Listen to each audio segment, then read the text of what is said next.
And a date with the York City Knights in the AB Sundecks 1895 Cup Final awaits next month. It's a big prize for these two sides, and there can only be one winner. And we're underway. Swirling kick from Hall, and the first big drive back. Banging at the Widnes door are Featherstone early. Jones sweeps it to the left-hand side. Craig Hall on the inside ball. But he's wrapped up by three red jerseys.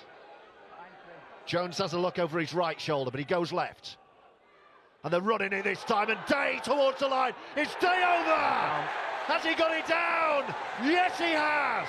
Opening score from Brad Day, and the pressure eventually forced Featherstone over, and it's Rovers who lead by 4 points to 0. Rip the ball clear, and Featherstone with a great chance to back up with another score. Kopczak down the middle. Jones with a glance to his right and then goes left. Lockwood giving the ball a bit of room. Lovely ball to Day again! Day's got two in 2 minutes! And Rovers are running riot. Fantastic try there, you know. The ball movement once again was perfect. Lockwood heading up a shape, finds it out the back, and the pass is perfect again. And what a line as well from Brad Day. Wave after wave of Rovers pressure on this Widnes line. And again they come to James Lockwood. Wrapped up by Shane Grady in bright sunshine at Post Office Road. And then over the line and under the post they go. And he does get there, this fella, Craig Kopczak. And Featherstone in dreamland with 3 unanswered tries for a 14-0 lead with a kick to come.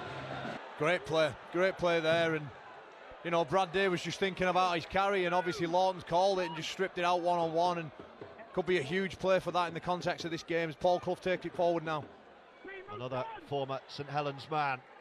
They're setting up for the shift. O'Neill to Craven, what can he conjure? Gives it to Jack Owens. It's the Tyrant, takes it and scores! And Widnes are on the board, and look at the celebrations. And you can tell how much that means to Steve Tyree. You know, it's they've been through a tricky spell in the opening 20 minutes, but you know, as we said, George, the momentum slowly but surely started creeping back in Widnes' favour, and Rovers a little rattled at the moment. Craven to Grady. Just calming it down a little bit here, Widnes. Junior Moores completes the tackle. Craven again, the delayed pass to Lyons, and then Owens, the danger man, joins in to Spedding. This is good. They're going to be in touch, though. It's come all the way backwards. Lawton, is it play on?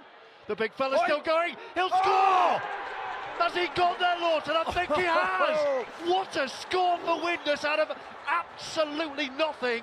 Adam Lawton's over, and it is game on. He seemed he had all the time in the world. I thought he was going to try and offload it, and somehow he's just spun out and stretched them 3-metre arms of his out and just plonks the ball down. It's not quite as big as the Batley Hill. No, it's not quite, but it's big enough. It's big enough when you're doing it for 80 minutes. Trust me.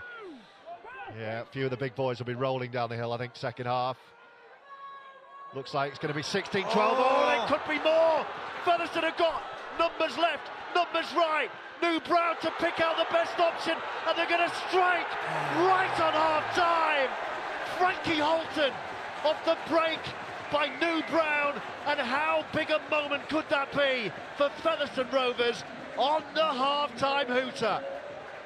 That is a killer. That is an absolute killer for this Widnes side. And you know, you talk about the psychology of sport. You go in at half-time, 1 try behind, after working so hard in the last 20 minutes, and it's just a missed tackle there from Shane Grady, and the young hooker knows the way to the try line. Baker, good step.